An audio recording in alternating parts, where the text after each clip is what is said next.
On the morning of September 23, 1851, a hunting party in the remote Adirondack wilderness of upstate New York stumbled upon a sight that would haunt them for the rest of their lives. Inside a crude log cabin, barely visible through the dense forest canopy, they found a boy of perhaps 12 years old, emaciated and wild-eyed, speaking in sounds that resembled no human language they had ever heard. The child's words flowed in strange rhythms, punctuated by clicks and guttural sounds that seemed to belong more to the animal kingdom than to any civilized tongue. What made this discovery even more disturbing was the evidence scattered throughout the cabin. Fragments of bone arranged in deliberate patterns, strange carved symbols covering every surface of the walls, and a collection of handwritten journals documenting practices that defied all Christian decency. The authorities who investigated the scene were so disturbed by what they uncovered that most records were sealed immediately, hidden away in county archives where they remain to this day, classified under a simple notation: Harwick Incident. Access restricted by order of the state.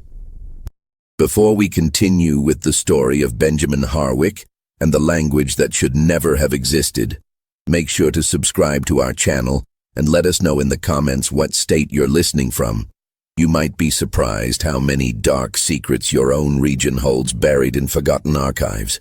The discovery of Benjamin Harwick would become one of the most disturbing cases in New York State's early medical records, a testament to how isolation and desperation could transform a family into something that challenged the very definition of human civilization. The year 1851 found the Adirondack region of New York State caught between two worlds, suspended in a tension that would prove crucial to understanding the Harwick family's terrible transformation. While cities like Albany and New York were embracing the Industrial Revolution, with steamships churning up the Hudson River and telegraph lines connecting distant communities, the vast wilderness areas remained largely untamed, home to scattered settlements of trappers, loggers, and families seeking to escape the complications of an increasingly connected society. The Adirondack wilderness in those days stretched for hundreds of square miles of virtually uncharted territory, broken only by ancient Indian trails and the occasional logging camp. It was a landscape that could swallow entire families without trace, where a man might live his entire life without encountering another soul beyond his immediate kin. The mountains rose in endless green waves, their valleys hidden beneath canopies so thick that sunlight rarely reached the forest floor. Streams and lakes lay scattered throughout like jewels in the green darkness, many of them unmapped and unnamed, known only to the native peoples who had hunted these lands for centuries before white settlement. The Harwick family had been among the pioneer settlers who sought refuge in this wilderness, arriving in the region during the harsh winter of 1836. Ezra Harwick had been a man of contradictions from the beginning. Educated and articulate, yet driven by an almost pathological need to escape what he perceived as the corruption of civilized society. Born in Vermont to a family of modest means, he had worked as a schoolteacher in small towns throughout New England before meeting and marrying Sarah Pemberton, the daughter of a failed merchant from Connecticut. Sarah brought to the marriage not only her own education, rare for women of her generation, but also a small inheritance that would prove crucial to their frontier ambitions. More importantly, she shared Ezra's growing disillusionment with the rapid changes transforming American society. The couple had witnessed the social upheavals of the 1830s, the financial panics that destroyed honest families overnight, and the growing materialism that seemed to be replacing traditional values. Their decision to seek isolation was not merely practical, but philosophical. They believed they could create a purer form of human existence, free from the corrupting influences of commerce and social convention. Their chosen location reflected both careful planning and dangerous isolation. The valley they selected lay hidden behind a series of ridges that formed a natural barrier against casual discovery. Access required navigating a treacherous mountain pass that was often impassable during winter months, while the valley itself was small enough to be easily defended but large enough to support basic agriculture. A clear stream ran through the center, providing fresh water year-round, while the surrounding slopes offered abundant game and timber. For the first several years, the Harwick family represented a remarkable success story of frontier self-sufficiency. Ezra proved surprisingly adaptable to wilderness life, learning hunting and trapping skills that supplemented his basic knowledge of farming. Sarah mastered the complex arts of food preservation, herbal medicine, and the dozens of survival skills necessary for isolated living. Their first child, Benjamin, was born in 1839 during a particularly harsh winter, delivered by his father with only Sarah's mother's medical books as guidance. The birth of Benjamin marked a turning point in the family's relationship with the outside world. Ezra became increasingly protective of his growing family, viewing each contact with other settlers as a potential threat to their carefully constructed paradise. When traders or hunters occasionally discovered their hidden valley, Ezra received them with polite but cold hospitality, making it clear that visitors were not welcome to extend their stays. 2 daughters followed Benjamin's birth, Martha in 1841 and Rebecca in 1844. Each birth seemed to deepen Ezra's conviction that his family represented something precious and unique that must be protected from outside contamination. He began developing elaborate theories about the corrupting influence of social contact, arguing to Sarah that their children were growing up pure and natural in ways that civilized children could never achieve. The family's education became a central focus of Ezra's attention. Using the small library of books they had brought from Vermont, he conducted daily lessons that went far beyond basic literacy and mathematics. Benjamin and his sisters were taught philosophy, natural history, and what Ezra called true moral reasoning, a system of ethics based on his own interpretations of natural law rather than traditional religious doctrine. As the children grew, Ezra's teaching methods became increasingly unconventional. He argued that normal language was corrupted by the false concepts of civilization, filled with words and ideas that prevented clear thinking about natural human relationships. He began experimenting with modified vocabulary, eliminating terms that he considered artificially imposed by society and replacing them with words that he claimed represented more fundamental truths about human nature. The last confirmed contact between the Harwick family and the outside world occurred in the spring of 1847, when Ezra made his final trading expedition to the logging town of Newcomb. The merchant who dealt with him, Jeremiah Foster, later recalled that conversation in detail when questioned by investigators. Ezra had seemed agitated and spoke at length about protecting his family from what he called the contamination of corrupt minds. He purchased unusual supplies, large quantities of salt, metal knives, and several medical texts dealing with anatomy and surgical procedures. Foster remembered being struck by Ezra's changed appearance. The man who had visited his store sporadically over the previous decade had always been thin but healthy, with the weathered look of someone adapted to outdoor life. But in 1847, Ezra appeared gaunt and hollow-eyed, with an intensity that made Foster uncomfortable. Most disturbing of all, Ezra seemed to have developed peculiar speech patterns, occasionally using words that Foster didn't recognize and speaking in rhythms that sounded almost foreign. When Foster inquired about the family's welfare, Ezra's response had been chilling in its intensity. He spoke of the great work that he was conducting with his family, a process of purification that would allow them to transcend the limitations imposed by corrupted civilization. He mentioned that his children were learning the true language of natural existence, a form of communication that would allow them to understand reality without the distortions created by artificial social concepts. After that encounter, the Harwick family seemed to vanish entirely from the awareness of the outside world. Trappers and hunters who had occasionally glimpsed smoke from their valley reported seeing nothing for months at a time. Some assumed the family had moved deeper into the wilderness or perhaps returned to civilization. Others wondered if they had fallen victim to the harsh realities of frontier life, disease, accident, or attack by the few hostile native bands that still roamed the deep wilderness. What actually happened during those 4 years of complete isolation would only be pieced together much later, through careful analysis of the journals found in their cabin and the painstaking process of learning to communicate with young Benjamin. The transformation that occurred in that remote valley would challenge every assumption about the stability of human nature and the power of isolation to reshape the fundamental structures of consciousness itself. The hunting party that discovered Benjamin consisted of 3 men whose backgrounds would prove crucial to understanding and documenting what they found. James Culver served as both a successful merchant in the growing town of North Creek and an appointed constable responsible for maintaining order in the scattered settlements of the region. His brother-in-law, Thomas Brennan, had spent the better part of 2 decades learning the ways of the Adirondack wilderness, first as a logger and later as a guide for hunting parties from the cities. The third member of their group, Dr. William Schuyler, had joined the expedition primarily to collect specimens of medicinal plants that were rumored to grow in the high mountain meadows. But his medical training would soon prove invaluable in ways none of them could have anticipated.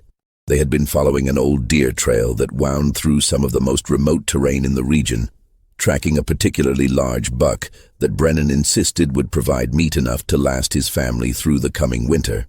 The trail led them higher into the mountains than any of them had ventured before, through stands of ancient pine and hemlock that created a green twilight even at midday.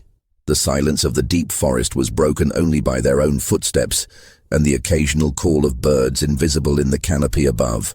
It was Brennan who first noticed the anomaly that would lead them to the Harwick cabin. Smoke was rising from what should have been an uninhabited portion of the forest, a thin grey column that seemed to emerge from the very heart of the wilderness. In territory this remote, any sign of human habitation was unusual enough to warrant investigation. But as they approached the source of the smoke, following game trails that seemed to have been subtly modified to create a pathway, other signs began to accumulate that suggested something far from normal. The smell hit them first, a sickly, sweet odor that seemed to hang in the still September air like an invisible fog. Brennan, experienced in the ways of the wilderness and familiar with the sense of death and decay that were part of natural cycles, recognized it immediately as the smell of carrion. But something else lingered beneath it that made his stomach turn and his skin crawl. It was a human smell, the distinctive odor of unwashed bodies and confined living, but mixed with something else that he couldn't identify and didn't want to contemplate. As they pushed through increasingly dense undergrowth, other disturbing signs began to appear. Trees bore strange markings, not the random scratches left by animals, but deliberate cuts that formed symbols and patterns. Some appeared to be crude pictographs depicting human figures in various poses, while others resembled geometric designs that seemed to follow some incomprehensible logic. Most disturbing of all, many of the markings appeared to have been filled with a dark substance that could only be dried blood, creating a trail of cryptic messages that led deeper into the forest. The cabin, when they finally located it through the maze of undergrowth and fallen trees, appeared to have been constructed from whatever materials the forest could provide, but with a level of craftsmanship that suggested considerable skill and planning. Crude logs held together with clay and moss formed the walls, while the roof consisted of bark and animal hides stretched over rough-hewn beams. What made the structure particularly unsettling was the way it seemed to blend with its surroundings, as if it had been deliberately designed to remain hidden from casual observation. Around the cabin's perimeter, more symbols had been carved into trees and scratched into rocks, creating a circle of cryptic markings that seemed to serve some ritualistic purpose. Bones of various animals hung from branches like macabre decorations, while the ground itself had been disturbed in patterns that suggested deliberate arrangement rather than random use. The door stood slightly ajar, creaking softly in the afternoon breeze. Culver called out in his official capacity as constable, announcing their presence and asking if anyone within required assistance. The response that came from inside the cabin froze all 3 men in their tracks. It was clearly a human voice, young and high-pitched, but the sounds it made bore no resemblance to English or any other language they had ever encountered. The vocalizations flowed together in rapid bursts, punctuated by clicking sounds made with the tongue, and what could only be described as controlled grunts and growls. The rhythm and intonation suggested communication rather than random noise, but the linguistic structure was completely alien. Most unsettling of all, the voice seemed to be responding to their presence, growing more animated and urgent, as if trying to convey some vital information. Dr. Schuyler was the first to recover from his shock, his medical training overriding his fear and revulsion. He pushed open the door and stepped inside, with Culver and Brennan following reluctantly behind. The interior of the cabin was dim, lit only by a small fire smoldering in a crude stone hearth that filled the single room with acrid smoke and dancing shadows. As their eyes adjusted to the dim light, they saw him. A boy who appeared to be around 12 years old, though severe malnutrition and the effects of prolonged isolation made accurate age assessment difficult. His hair hung in matted tangles to his shoulders, dark with grease and dirt, while his clothing consisted entirely of animal skins sewn together with sinew and decorated with more of the mysterious symbols they had observed outside. The child sat cross-legged in the center of the single room, surrounded by an elaborate arrangement of objects that defied immediate understanding.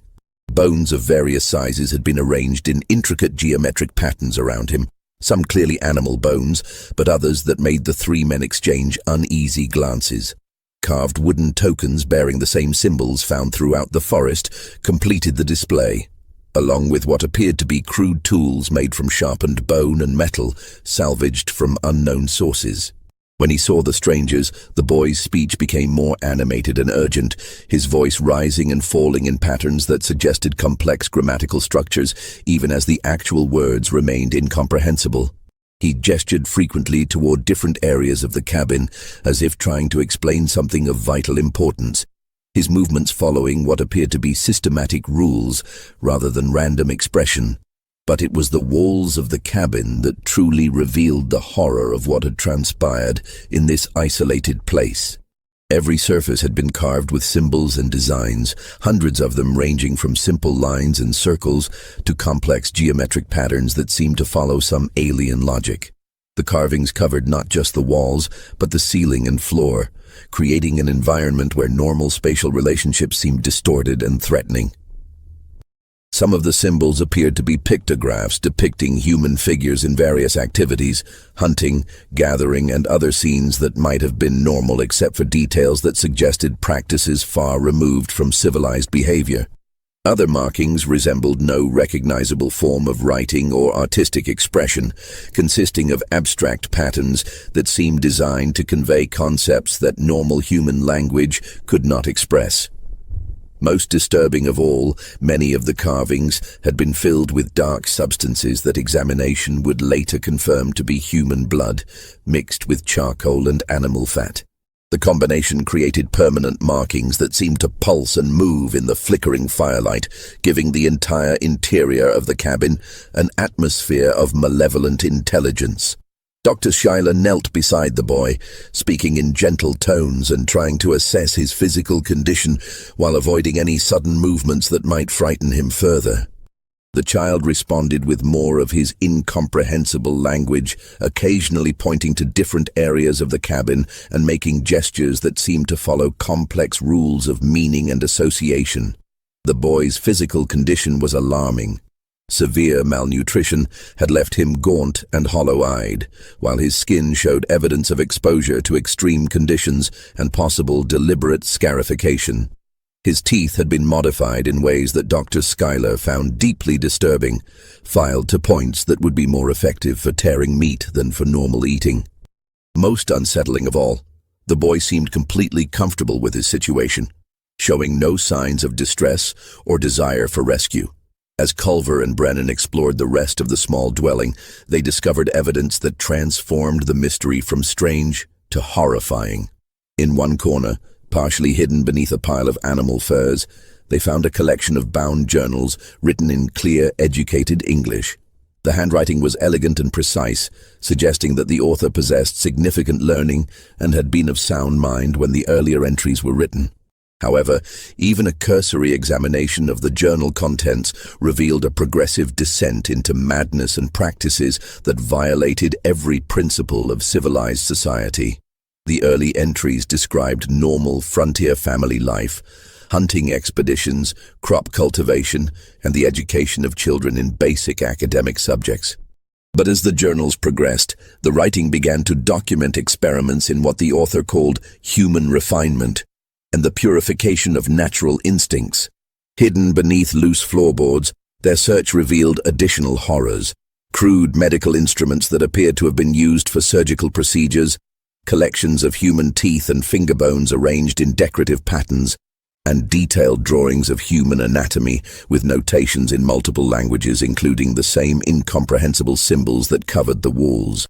The immediate priority was getting Benjamin to safety and proper medical care, but the process proved far more complicated than anyone had anticipated. The boy seemed genuinely terrified of leaving the cabin, not out of attachment to the place, but due to fears that he could only express in his incomprehensible language. Through gestures and increasingly frantic vocalizations, he seemed to be trying to warn his would-be rescuers about dangers that they could not understand.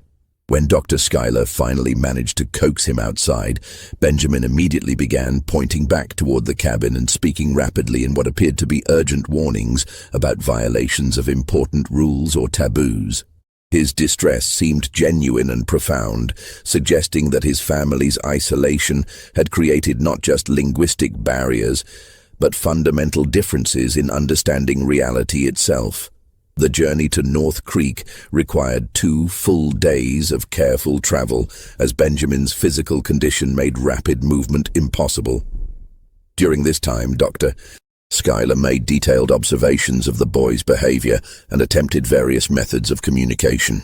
What emerged was clear evidence that Benjamin possessed a complete and sophisticated linguistic system.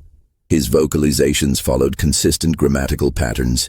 He used specific gestures to supplement his spoken words, and he demonstrated understanding of complex, abstract concepts that could only be expressed through advanced language structures.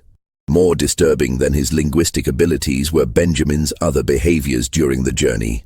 He showed extensive knowledge of wilderness survival techniques that went far beyond what any 12-year-old should possess, including detailed understanding of animal behavior, plant identification, and tracking skills. Most unsettling of all, he demonstrated familiarity with butchering and meat preparation techniques that suggested hands-on experience with processes that Dr. Schuyler preferred not to contemplate. The boy's relationship with food proved particularly revealing. While he would eat normally prepared provisions, he showed marked preferences for meat that was barely cooked and seemed to possess detailed knowledge of which parts of various animals were most nutritious. His eating habits followed rituals and patterns that suggested elaborate cultural training rather than simple hunger or preference. Upon reaching North Creek, Benjamin was placed in the temporary care of Reverend Samuel Houghton and his wife Elizabeth, who had experience caring for orphan children from various frontier tragedies. The Reverend's house, a substantial 2-story structure that served as both residence and informal community center, became the focus of an intensive effort to understand Benjamin's situation and determine how best to help him adapt to normal society. The initial challenges were immediately apparent. Benjamin seemed genuinely unable to comprehend basic concepts of privacy, personal property, and social hierarchy that even very young children typically understand instinctively. His attempts to communicate his needs and concerns resulted in increasingly frustrated outbursts in his artificial language, accompanied by gestures and behaviors that often frightened other children in the community. Mrs. Elizabeth Houghton, a patient woman with considerable experience dealing with troubled children, observed that Benjamin's difficulties went far beyond simple language barriers. He seemed to operate according to social rules and moral concepts that were fundamentally different from those of normal human society. Actions that any civilized person would consider horrifying appeared to him as natural and necessary. while behaviors that others took for granted seemed to cause him genuine confusion and distress. Dr. Schuyler sent detailed letters to colleagues in Albany and New York City describing the unique linguistic and psychological challenges presented by Benjamin's case. His correspondence painted a picture of a child who had been systematically trained in ways of thinking and behaving that challenged basic assumptions about human nature and social development. The response to Dr. Schuyler's inquiries came from Professor Marcus Delacroix of Columbia College, a scholar of comparative linguistics who had spent years studying isolated language communities throughout Europe and the American frontier. Professor Delacroix had encountered numerous cases of linguistic isolation and cultural adaptation, but Benjamin's situation represented something entirely unprecedented in his experience. Upon arriving in North Creek in late October 1851, Professor Delacroix immediately recognized that Benjamin's language was not simply a corrupted form of English or a mixture of various dialects encountered during trading expeditions. The linguistic structure, vocabulary, and grammatical patterns suggested a completely artificial language that had been created with specific intentions and systematic methodology. The professor's initial assessment confirmed Dr. Schuyler's observations while adding new layers of complexity to the mystery. Benjamin's artificial language appeared to be designed not just for communication but for shaping thought processes in fundamental ways. The vocabulary included extensive terminology for concepts that had no equivalent in normal human languages, while completely lacking words for ideas and relationships that every human society considered essential. Most significantly, the language seemed to have been designed to make certain moral and social concepts literally unthinkable. Benjamin possessed no vocabulary for individual rights, personal autonomy, or moral objection to authority. His linguistic framework made it impossible for him to express concepts like injustice, cruelty, or violation of natural law. The language had been crafted to ensure absolute compliance with whatever social system had created it. As Professor Delacroix began the painstaking process of creating basic communication through gestures and simple objects, disturbing patterns in Benjamin's worldview became apparent. His understanding of human relationships seemed to be based entirely on hierarchies of dominance and submission, with no concept of mutual respect or cooperation between equals. His knowledge of natural processes focused heavily on death, decay, and transformation, with sophisticated vocabulary for various stages of decomposition and physical breakdown. Meanwhile, the journals recovered from the cabin were being analyzed by Dr. Schuyler, Reverend Houghton, and several other educated members of the community. What they revealed was a systematic record of one man's descent into madness and the deliberate destruction of his family's humanity. Ezra Harwick's early entries described the normal challenges and satisfactions of frontier family life, but gradually revealed an increasingly disturbed mind fixated on themes of purity, transformation, and what he called the liberation of natural human instincts. The journals documented Ezra's growing conviction that normal human society was based on artificial concepts that prevented people from achieving their true potential.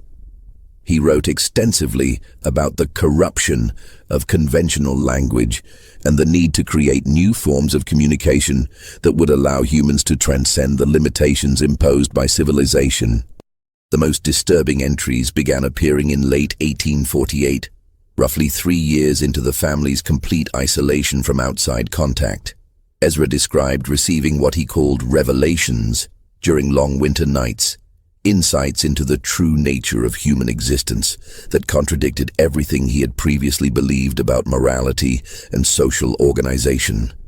He began developing elaborate theories about the artificial nature of conventional moral systems and the need to strip away civilized conditioning to reveal humanity's authentic nature. These philosophical developments were accompanied by increasingly extreme changes in the family's daily life.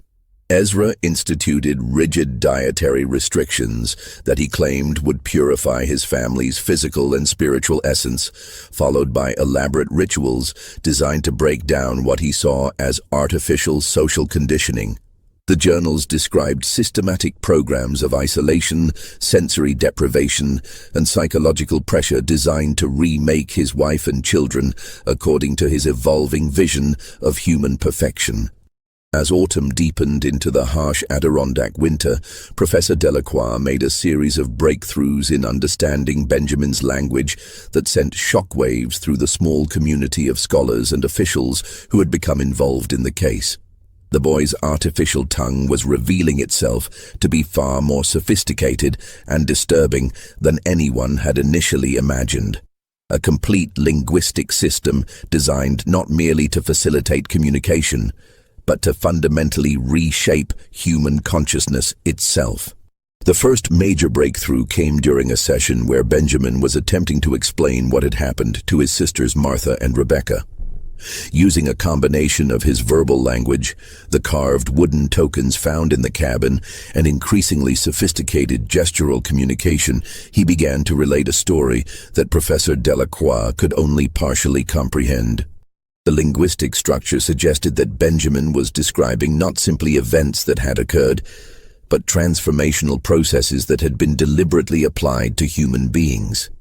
The artificial language contained extensive vocabulary for concepts related to physical and psychological transformation, but described these processes in terms that made them seem natural and beneficial rather than horrifying. Benjamin could discuss in clinical detail procedures that any normal person would consider torture or mutilation, but his linguistic framework prevented him from understanding why others found his accounts disturbing. Professor Delacroix's analysis revealed that the language had been designed with remarkable sophistication to eliminate moral categories that might interfere with absolute obedience to authority. There were no words for concepts like cruelty, injustice, or unnecessary suffering.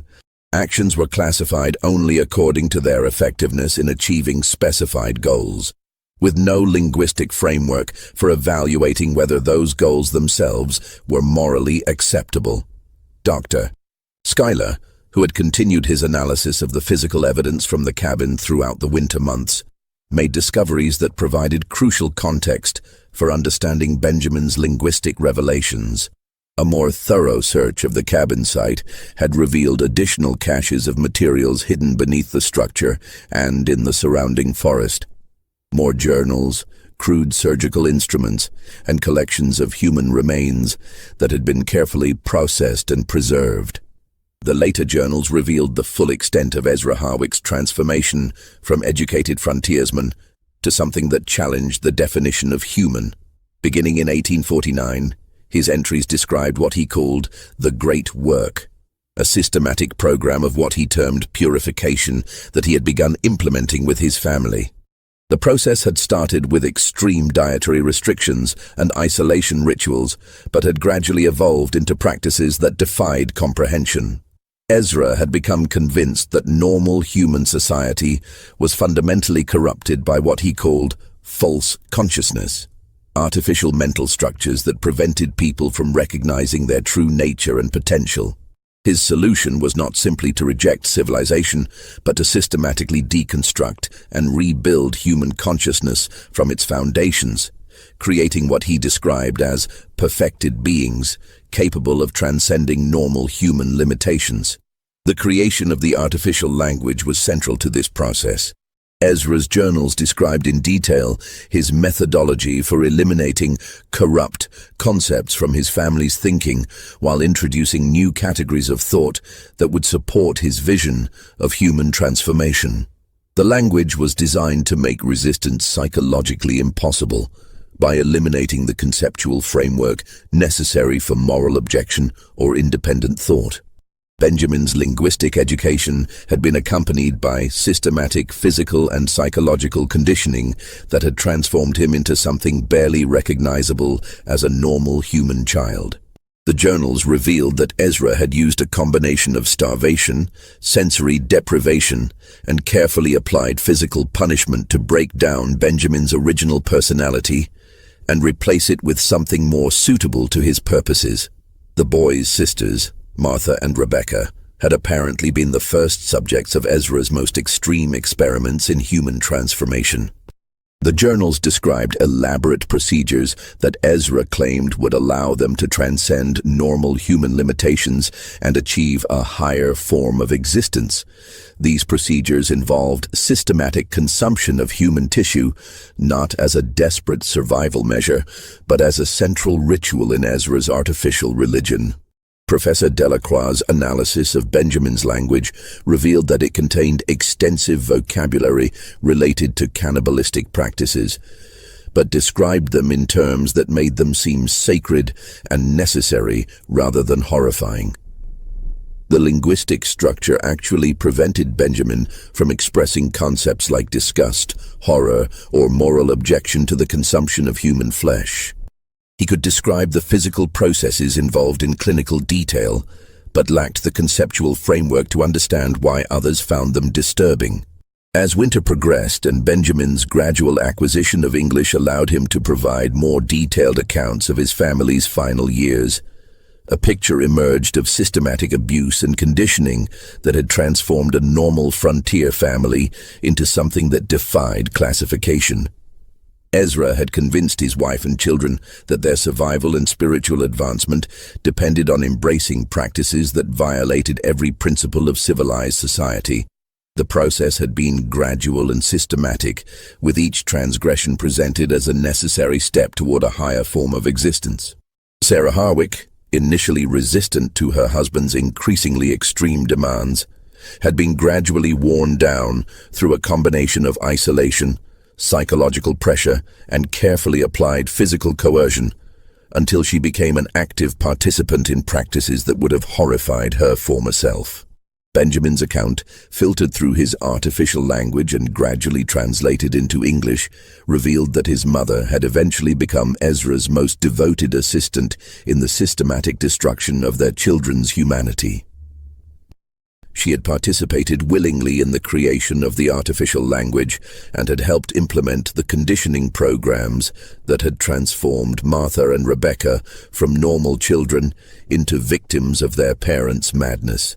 The boys' gradual acquisition of English vocabulary allowed Professor Delacroix to understand the full scope of Ezra's great work. The Harwick family had not simply descended into cannibalism as a survival measure, but had developed a complete philosophical and practical system for the systematic consumption of human beings as a means of achieving what Ezra described as transcendence of natural limitations. Benjamin had been designated as the intended survivor and inheritor of this system, systematically trained not just in the techniques of human consumption, but in the psychological methods necessary to identify suitable victims and break down their resistance. His education had been designed to make him a highly effective predator, capable of appearing normal while systematically targeting and manipulating potential victims. The breakthrough that would unlock the full horror of Benjamin's story came from an unexpected source that winter. Mrs. Elizabeth Houghton, who had been patiently caring for Benjamin in the Reverend's household, began noticing patterns in the boy's behavior that went far beyond his obvious linguistic and cultural differences. Her observations would prove crucial to understanding the true extent of Ezra Harwick's systematic destruction of his family's humanity. During mealtimes, Benjamin exhibited behaviors that initially seemed like simple preferences or habits acquired during his family's isolation. He showed particular interest in any meat that was even slightly undercooked, examining it carefully before eating and making comments in his artificial language that Professor Delacroix was gradually learning to interpret.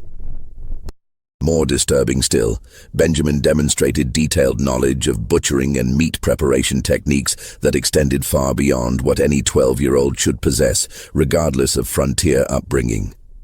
Mrs. Houghton noticed that Benjamin seemed to categorize different types of meat according to criteria that had nothing to do with normal culinary considerations. He would examine beef, pork, and venison with the intense focus of an expert evaluating quality, making distinctions that seemed to be based on factors like age, health, and what he called in his broken English, the fear taste, a concept that made Mrs. Houghton's blood run cold when she finally understood its implications. Even more alarming were Benjamin's interactions with other children in the community. During his carefully supervised visits to the church for Sunday services, he had begun attempting to teach elements of his artificial language to younger children, presenting what he clearly considered essential survival knowledge. Mrs. Houghton observed him trying to share detailed information about what he called preparation methods and selection criteria, knowledge that seemed designed to enable the systematic identification and processing of human victims. When Mrs. Houghton reported these incidents to Professor Delacroix, he realized that Benjamin's education in his family's practices had been far more comprehensive and systematic than anyone had initially understood. The boy had not simply been a victim of his family's descent into cannibalism. He had been systematically trained as a participant and, ultimately, as the intended perpetuator of Ezra's great work. Professor Delacroix arranged for a series of carefully controlled sessions where Benjamin would be encouraged to share his knowledge using his increasingly sophisticated English vocabulary combined with his artificial language. What emerged from these sessions painted a picture of horror that challenged the comprehension of everyone involved. Benjamin had been systematically educated in techniques for identifying, capturing, and processing human beings for consumption, with his training including detailed psychological methods for breaking down victims' resistance and converting them to participation in their own destruction. The artificial language contained elaborate terminology for different categories of human beings based on their suitability for various purposes. Benjamin could distinguish between what he called quick meat, victims intended for immediate consumption, and long meat, those who would be kept alive for extended periods while being systematically processed.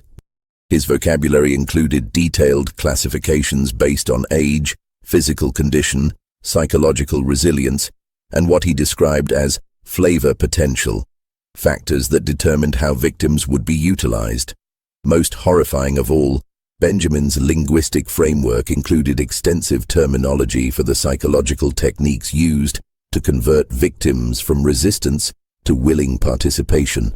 Ezra's system had included methods for gradually breaking down a person's sense of individual identity and moral autonomy, replacing these with artificial concepts that made cooperation with their own destruction seem logical and necessary.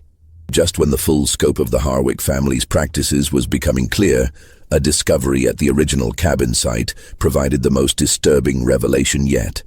A late autumn storm had caused a significant landslide near the valley where the cabin stood, exposing what appeared to be a carefully constructed underground chamber that had been completely hidden during the initial investigation.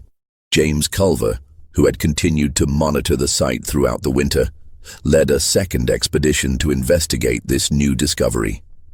What they found in the underground chamber transformed the case from a horrifying example of family madness to evidence of systematic predation that had extended far beyond the Harwick family itself. If this story is giving you chills, share this video with a friend who loves dark mysteries, hit that like button to support our content, and don't forget to subscribe to never miss stories like this. Let's discover together what happens next in this tale that challenges everything we thought we knew about the limits of human depravity. The underground chamber contained the carefully arranged remains of at least 8 individuals, processed and stored according to methods that demonstrated systematic organization and long-term planning. The remains showed clear evidence of deliberate dismemberment and preparation using techniques that Benjamin's artificial language described in clinical detail. Most horrifying of all, the evidence suggested that some of the victims had been members of trading parties or travelers who had encountered the Harwick family during their years of supposed isolation. What had initially appeared to be a case of a family driven to cannibalism by desperation and madness was revealed to be something far more sinister, a systematic program of predation that had been conducted with careful planning and methodical execution. The Harwick family had not simply consumed each other in a final act of desperation, but had been actively hunting and processing other human beings for consumption over a period of several years. Dr. Schuyler's analysis of the remains, combined with Benjamin's increasingly detailed accounts, revealed that Ezra Harwick had developed what could only be described as a comprehensive philosophy and methodology of human predation. The practice was not driven by starvation or survival necessity, but by a twisted belief system that presented the consumption of human flesh as a means of achieving spiritual and physical transcendence. The revelation that the Harwick family had been actively hunting other human beings transformed the case from a tragic example of isolation-induced madness to one of the most disturbing criminal cases in New York State's history. The authorities faced the unprecedented challenge of how to handle a 12-year-old boy who had been systematically trained in practices that violated every principle of civilized society, while simultaneously grappling with evidence of crimes that challenged their understanding of human nature itself. Further investigation of the underground chamber revealed a level of organization and planning that suggested the Harwick family's predatory activities had been conducted with careful methodology over an extended period. The remains were stored according to a systematic classification system that Benjamin's artificial language described in meticulous detail, with different categories based on factors that normal human beings would find impossible to contemplate. Benjamin's accounts revealed that his family had developed sophisticated techniques for identifying and approaching potential victims. Ezra had used his educated background and apparent respectability to gain the trust of travelers and traders, presenting himself as a helpful guide or knowledgeable local resident. The family's hidden valley provided an ideal location for these activities, as victims could be lured there under various pretexts without arousing suspicion from outside authorities. The psychological techniques used to break down victims' resistance were particularly sophisticated, involving a gradual process of isolation, disorientation, and systematic destruction of their normal conceptual frameworks. Benjamin's language included detailed terminology for different stages of this process, describing how normal human beings could be systematically converted from independent individuals to willing participants in their own destruction. Most disturbing of all, the evidence suggested that some victims had indeed been successfully converted, adopting elements of the artificial language and participating in the family's cannibalistic rituals before ultimately being consumed themselves. This pattern indicated that Ezra's methods were far more psychologically sophisticated and effective than anyone had initially understood, representing a systematic approach to breaking down human resistance that could potentially be applied to virtually anyone given sufficient time and isolation.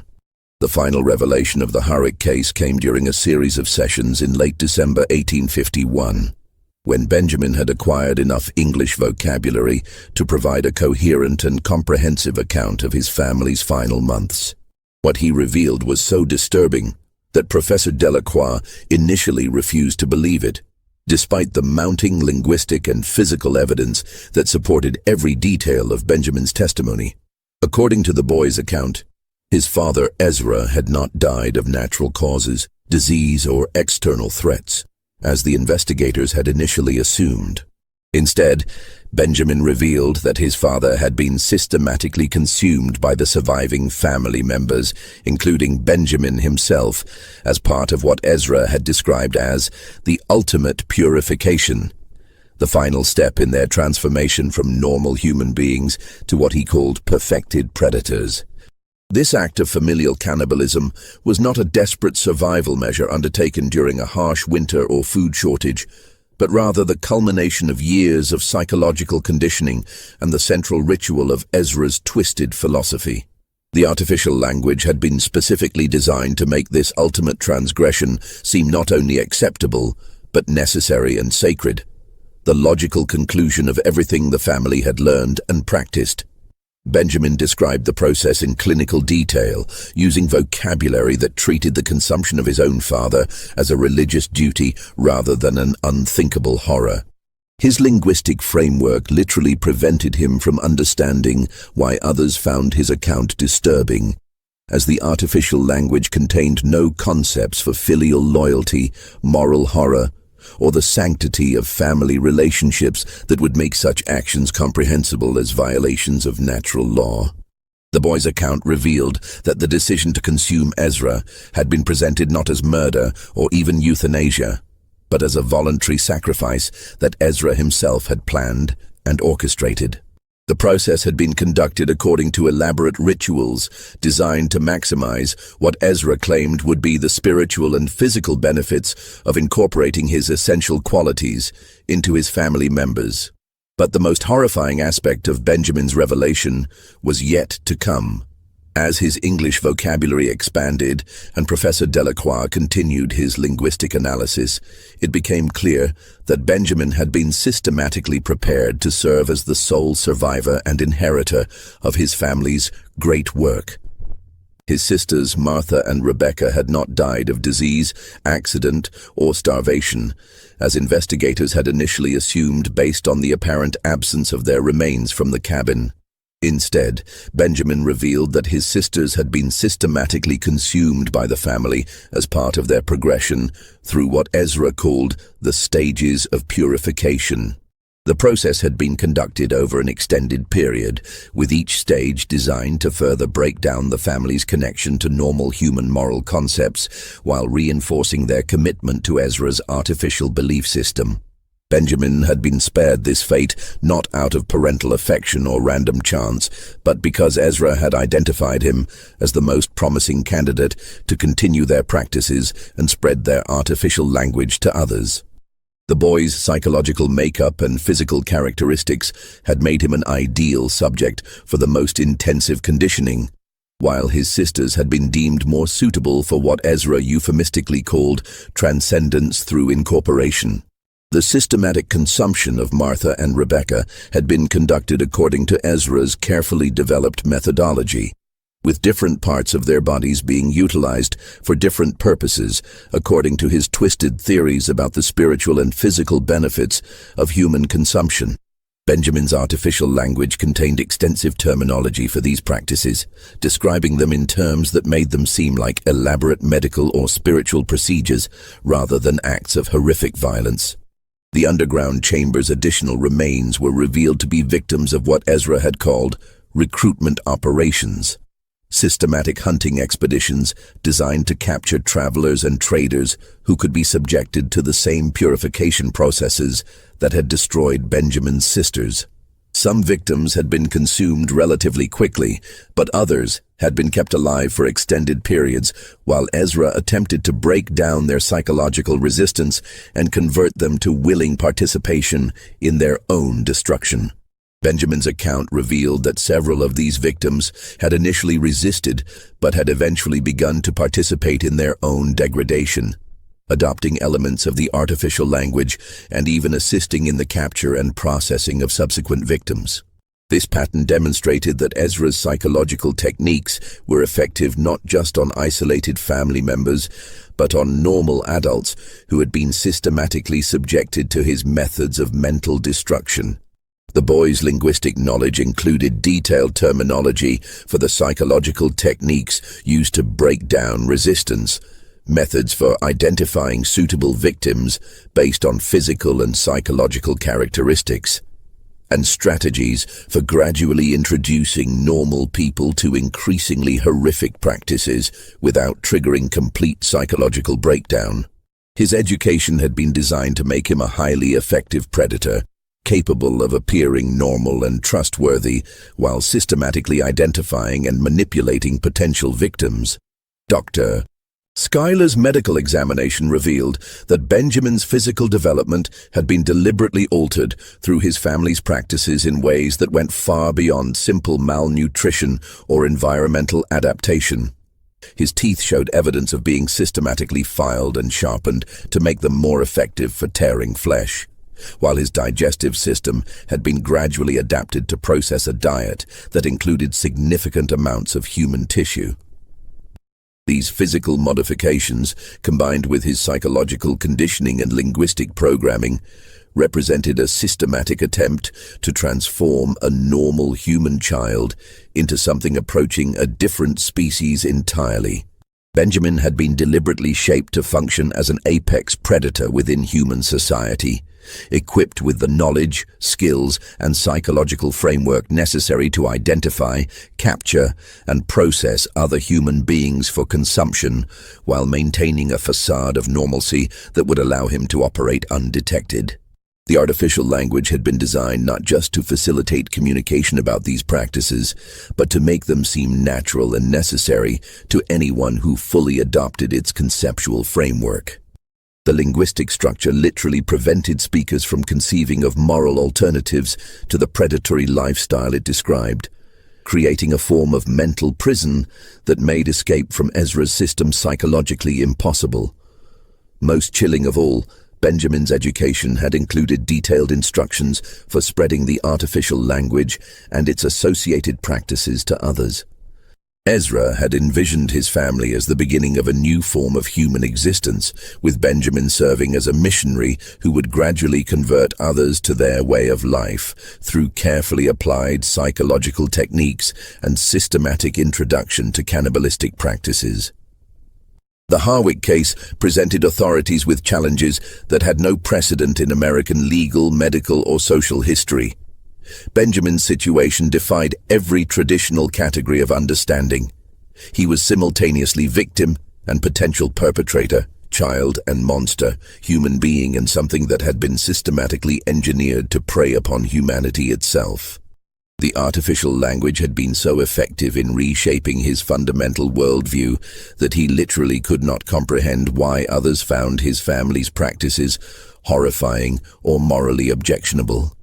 Professor Delacroix's comprehensive analysis, submitted to state authorities in the spring of 1852, concluded that Benjamin represented a unique and unprecedented case in the study of human psychology, linguistics, and social development. The boy had been successfully conditioned to accept and actively participate in practices that violated every instinct of normal human behavior, while his artificial language had been designed to make recovery of conventional moral sensibilities extremely difficult, if not impossible. The linguistic system created by Ezra Harwick was recognized by Professor Delacroix as a sophisticated tool of psychological control that went far beyond simple communication. The artificial language had been specifically designed to reshape thought processes at their most fundamental level, eliminating concepts necessary for moral reasoning while reinforcing absolute compliance with the predatory lifestyle it described. The systematic nature of this mental programming represented a breakthrough in understanding how language could be used to control and reshape human consciousness. The decision regarding Benjamin's future required extensive consultation between state officials, medical experts, and religious authorities. Traditional approaches to criminal justice were clearly inadequate for dealing with a child who had been systematically trained in practices that challenged the definition of human behavior, while conventional therapeutic methods seemed unlikely to address conditioning that had been implemented over such an extended period and with such systematic thoroughness. Ultimately, the decision was made to place Benjamin in the care of the state asylum in Utica, where he would be kept under constant observation and subjected to intensive efforts to reverse his conditioning while ensuring the safety of both Benjamin himself and the broader community. Dr. Schuyler and Professor Delacroix collaborated in developing treatment methods that would gradually introduce normal language patterns and moral concepts while carefully monitoring Benjamin's psychological development. The treatment program represented one of the first systematic attempts to address what would later be recognized as severe psychological conditioning and trauma. The approach involved gradual reintroduction of normal human social concepts through carefully controlled exposure to conventional language and moral frameworks, while providing Benjamin with alternative conceptual systems that could replace his artificial linguistic programming. Benjamin's progress was slow and marked by frequent setbacks that demonstrated the profound effectiveness of his early conditioning. His artificial language had been so thoroughly integrated into his thought processes that learning normal English felt to him like losing essential knowledge rather than gaining improved communication abilities. He continued to express frustration and anxiety at being unable to convey concepts that seemed vitally important to him, but which had no equivalent in normal human language. The boy's gradual adaptation to conventional social norms required constant supervision and support, as his artificially acquired preferences and behavioral patterns remained powerful influences on his actions and decisions. Those who worked closely with him reported that he always seemed to be consciously controlling impulses and desires that came naturally to him, rather than developing genuine moral sensibilities or emotional responses that would make normal behavior feel natural and appropriate. Over the course of several years, Benjamin gradually developed the ability to function within normal social structures, though he never fully recovered from his early conditioning in ways that would allow him to form normal human relationships or experience conventional emotional responses. He learned to suppress his artificially acquired knowledge and preferences, but observers noted that this suppression seemed to require constant conscious effort rather than representing genuine psychological healing. The case files were classified by state authorities and sealed away in archives where they remain to this day, with access restricted to prevent the psychological techniques from being studied or replicated. The artificial language created by Ezra Harwick was never fully decoded beyond Professor Delacroix's basic analysis, and his research notes were classified to ensure that the methods for systematic psychological control could not be reconstructed by others. The original cabin site was deliberately destroyed, and the entire valley was declared off-limits to prevent curiosity seekers from disturbing the evidence or potentially discovering additional materials that might contain information about Ezra's methods. The underground chamber was sealed permanently, with its contents removed for secure storage in state facilities where they could be studied by authorized researchers while remaining inaccessible to the general public. Benjamin himself disappeared from official records in 1857 when he would have been approximately 18 years old. State documents from that period contain conflicting accounts of his final disposition.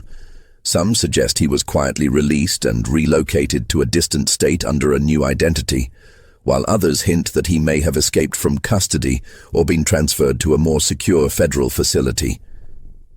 No confirmed sightings or records of his later life have ever been located, despite periodic investigations by authorities concerned about the potential threat he might represent. The few officials who were directly involved in Benjamin's case maintained strict silence about the details throughout their lives, bound by oaths of secrecy that reflected the state's determination to prevent the Harwick methods from becoming public knowledge.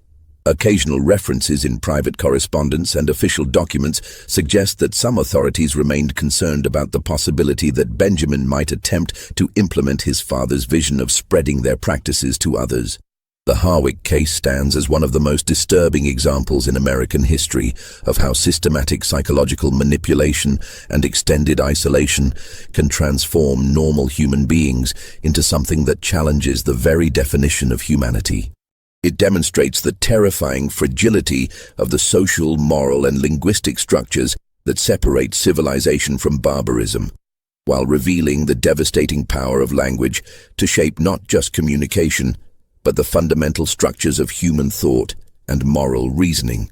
The questions raised by Benjamin's story continue to challenge contemporary understanding of human nature, psychological development, and the extent to which our most basic moral instincts can be artificially altered or completely destroyed through systematic conditioning. The case provides disturbing evidence that the boundary between normal human behavior and practices that violate every principle of civilized society may be far more permeable than most people would like to believe. In an era when isolation, extremism, and systematic psychological manipulation continue to produce horrific results in various forms, the Harwick case serves as a dark reminder of the depths to which human beings can sink when removed from the constraints and connections that define normal social existence. It challenges comfortable assumptions about the stability of human moral development and the reliability of the social structures that prevent the emergence of systematic predatory behavior within human communities. The artificial language created by Ezra Harwick represents perhaps the most chilling aspect of the entire case. A demonstration that human consciousness itself can be systematically reshaped through linguistic manipulation to make the most horrific practices seem natural and necessary. The implications of this discovery extend far beyond the specific circumstances of the Harwick family, suggesting possibilities for psychological control and manipulation that challenge fundamental assumptions about human autonomy and moral agency. This mystery shows us that the most terrifying monsters may not be supernatural beings or random psychopaths, but ordinary people who have been systematically transformed through circumstances and conditioning that strip away their humanity one carefully calculated step at a time. The true horror of the Harwick case lies not in its supernatural elements, for there were none, but in its demonstration that such transformation is possible within the realm of human psychology and social engineering. What do you think of this story? Do you believe everything was revealed? Or might there be other families out there who have undergone similar transformations in the isolated corners of our continent? Could Benjamin have survived to implement his father's vision of spreading their practices to others? Leave your comment below with your theories about what might have happened to the boy who spoke a language that should never have existed. If you enjoyed this tale and want more horror stories rooted in the dark possibilities of human nature, subscribe, hit the notification bell, and share with someone who loves mysteries that challenge our understanding of humanity itself. See you in the next video.